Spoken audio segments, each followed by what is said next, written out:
អាកាសយានដ្ឋានអន្តរជាតិដៃជោត្រៀមខ្លួនរួចរាល់ក្នុងការបើកប្រតិបត្តិការជាផ្លូវការនៅខែកញ្ញាឆ្នាំ2025គណៈការសាងសង់សម្រាប់បាន 99% ហើយ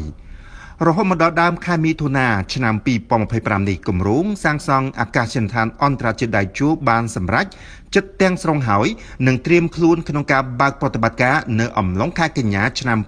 2025ខាងមុខនេះតាមការកំណត់របស់រដ្ឋលេខាធិការដ្ឋានអាកាសចរស៊ីវិលកម្ពុជាអាកាសយានដ្ឋានអន្តរជាតិដៃជោត្រូវបានសាងសង់ឡើងលើផ្ទៃដីជាង 2,600 ហិកតាស្ថិតនៅក្នុងស្រុកកណ្ដាលស្ទឹងខេត្តកណ្ដាលនិងស្រុកបាទីខេត្តតាកែវដោយបានចំណាយថវិកាសាងសង់$1,500 លានហើយក៏ជាអាកាសយានដ្ឋានអន្តរជាតិលំដាប់ 4F ដែលអាចឲ្យយន្តហោះប្រភេទ A380 និង Boeing 747ចុះចតបានផងដែរនៅក្នុងដំណើរទស្សនកិច្ចអាកាសយានដ្ឋានអន្តរជាតិដៃជោកាលពីថ្ងៃទី3ខែមិថុនាឆ្នាំ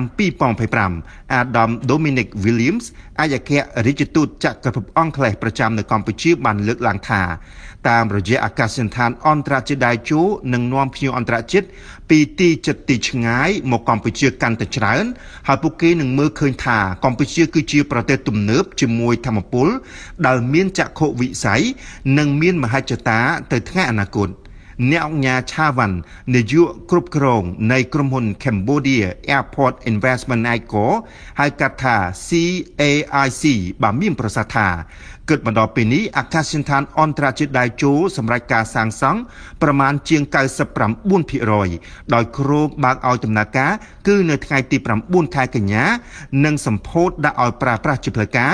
នៅថ្ងៃទី20ខែតុលាឆ្នាំ2025ខាងមុខនេះក្រោមអធិបតីភាពដ៏ខ្ពង់ខ្ពស់សម្ដេចអធិបតីហ៊ុនម៉ាណែតនាយករដ្ឋមន្ត្រីកម្ពុជាអ្នកជំនាញអចលនទ្រព្យជាច្រើនបានបញ្ចេញជាទស្សនៈថាតំបន់ជុំវិញអាកាសយានដ្ឋានអន្តរជាតិដៃជោនឹងមានសក្តានុពលផ្នែកឧស្សាហកម្មដោយវិនិយោគិនបរទេសជាច្រើនជាពិសេសចិនកំពុងសម្លឹងមើលទីតាំងជុំវិញដើម្បីដំណើរការវិនិយោគរបស់ខ្លួនក៏ដូចជារោងចក្រឃ្លាំងស្តុកទំនិញខណៈដែលតំបន់នេះក៏មានភាពងាយស្រួលក្នុងការដឹកជញ្ជូនទៅកាន់តំបន់ផ្សេងទៀតផងដែរ